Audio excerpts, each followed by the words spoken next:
ছাড়ি নাই, রাজপথ ছাড়ি নাই, আইবি আমার ভয় নাই।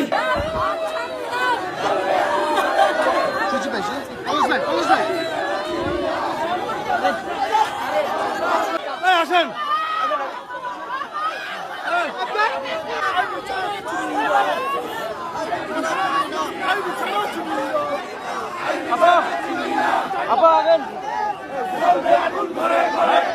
কি কারণে? আমি কি কোনো জুলুমবাজ?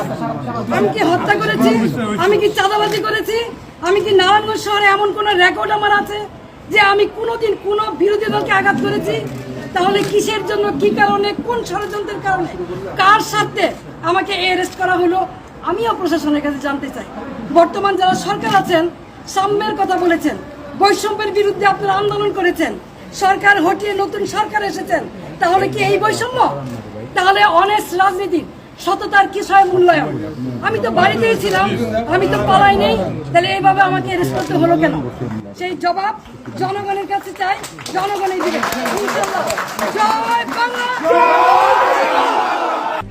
RICL TMX, যুগের পর যুগ স্থাপনা থাকে মজবুত।